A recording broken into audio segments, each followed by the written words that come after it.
Gue ingin motivasi lu, buat lu yang gak tamat sekolah, buat lu yang gak bisa pergi kuliah. Jangan pernah lu berpikir kalau lu cuma bisa jadi sampah. Jangan pernah lu berpikir kalau lu cuma jadi beban keluarga. Jangan pernah lu berpikir kalau lu gak akan pernah bisa untuk hidup yang layak dan mapan. Jangan pernah lu berpikir kalau takdir lu udah begini gak perlu ada perubahan lagi. Dan yang paling terpenting, jangan pernah lu putus asa.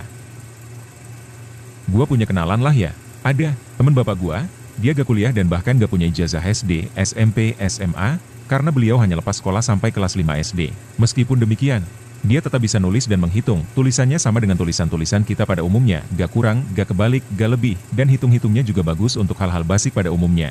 Ditambah beliau adalah seorang pengusaha yang tiap hari kerjaannya ngitung barang dagangannya serta catat-mencatat. Jadi ya gua kira wajarlah tulisan dan hitungannya gak gelagapan, karena udah jadi kebiasaan, karena sesuatu yang awalnya kita tuh hanya jadi pemula. Jika menekuni dengan senang hati, tanpa terbebani apapun, maka lama-kelamaan kita akan jadi suhu. Anjay, gua hanya mencoba jadi sastrawan yang keren. Oke, lupakan itu. Balik ke topik, gue sering ngobrolin tentang sekolah dengan beliau. Karena gue sendiri kuliah, tapi harus banyak belajar dari teman bapak gue ini. Karena gue rasa dia patut jadi panutan gue. Bukan bermaksud gue melupakan bapak gue ya cuy, bapak gue tetap yang terbaik. Meskipun dulu gue ketahuan ngudut digebuk pakai kursi hijau sampai patah tuh kursi, skip. Untuk soal di luar kehidupan kuliah, gue itu nol banget.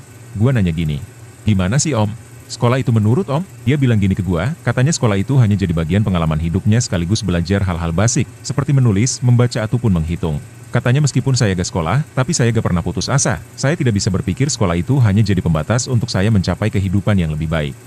Karena ada banyak hal di dunia ini gak tentang sekolah saja, tapi yang terpenting di dunia ini. Terkadang kita harus melihat bahwa realita itu tidak bisa hanya sebatas teori atau persepsi. Terkadang guru matematika saja, bisa saja menjadi bodoh ketika mengajar pelajaran IPS, ataupun sebaliknya. Meskipun dalam sebuah teori mengatakan, kalau guru itu adalah sebutan bagi seorang yang berprofesi pengajar yang harus berilmu, yang harus sekolah, yang harus punya ijazah. Dalam artian tuntutannya harus menguasai semua pengetahuan, berwawasan tinggi. Dengan tuntutan yang demikian, artinya, seharusnya guru matematika juga bisa mengajar pelajaran IPS ataupun sebaliknya, karena untuk menjadi profesional dalam suatu profesi, seseorang dengan suatu gelar yang dimiliki, harus menguasai semua yang berhubungan dengan profesinya.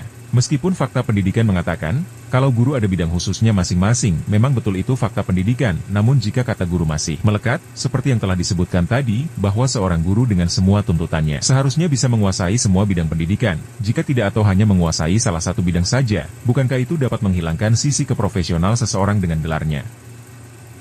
Lu bisa bayangin, dia yang hanya tamatan SD kelas 5, tapi bisa berpikir yang gue sendiri gak kepikiran untuk berpikir begitu.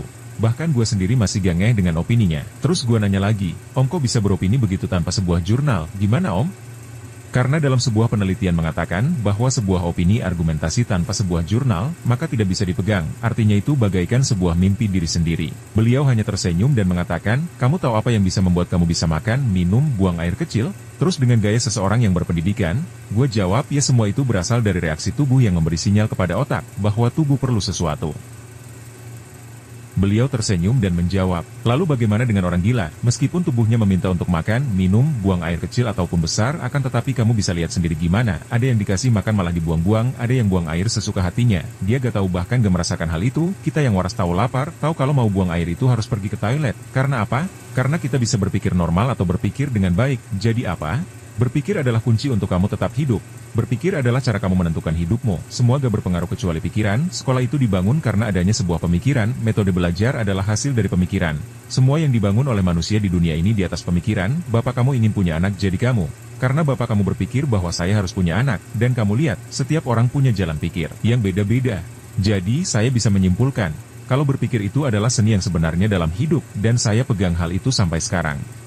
Ini sangat mind-blowing bagi gua, ataupun teman-teman seangkatan kuliah gua aja gak pernah mikir gini, diskusi begini. Makanya gua sendiri gak pernah heran, beliau mulai meraih sukses di usia 43 tahun, sekarang usianya 49 tahun. Lu tahu apa usahanya? Dia punya penyewaan bidang alat berat untuk konstruksi dan alat-alat kebutuhan perkebunan kecil dan besar, terus dia punya usaha perkebunan sawit dan lada, punya PT pengolahan minyak sawit, punya usaha bidang transportasi lokal, karyawannya sampai ratusan orang dari mulai sarjana sampai tamatan SMA. Semua hasil kerja keras tak kenal lelahnya sejak usianya memasuki 13 tahun. Beberapa kali beliau jatuh bangun dalam membangun usahanya. Tapi kata beliau semua ini bukan apa-apanya, Tuhan itu kaya, yang punya alam semesta, mau kepada siapa dia memberi dan mau kepada siapa dia menguji. Dia sendiri gak pernah menyangka dan tidak pernah berharap untuk bisa melangkah sejauh ini. Yang dia lakukan hanyalah bekerja, dan kerja tanpa mengenal lelah. Dia hanyalah kepala keluarga yang sedang mencari nafkah. Baginya karyawannya atau apapun itu tidak ada beda dengan dirinya. Dia menganggap semuanya setara, gak ada yang lebih tinggi dan rendah. Baginya semuanya bekerja untuk memenuhi kebutuhan hidup pribadi ataupun keluarga. Beliau sendiri masih kerja mengurusi jalan usahanya. Bisa dikatakan dia menjadi CEO di usahanya, dan dia jujur mengakui kalau usahanya ini ada yang modal dari beberapa orang, ada yang benar-benar modalnya sendiri. Jadi ya, kita gak pernah tahu jalan hidup seseorang. So, gue sendiri berniat setelah lulus kuliah, gue ingin join di perusahaannya, sembari cari pengalaman kerja, tapi tetap tanpa bantuan beliau. Gue sendiri akan ikut lamar kerja pada umumnya di perusahaan beliau. Gue malu. Seharusnya gue yang tamatan sarjana, malah minta tolong beliau langsung, tanpa ada usaha sedikit pun. Jadi, semoga aja ini memotivasi lu, tetap semangat, jangan menyerah kawan. Kita gak tahu apa yang ada di depan kita, tapi Tuhan yang tahu. Terima kasih bicara aja. Sorry ya kepanjangan, gue kehanyut suasana nulis skripnya wak-wak.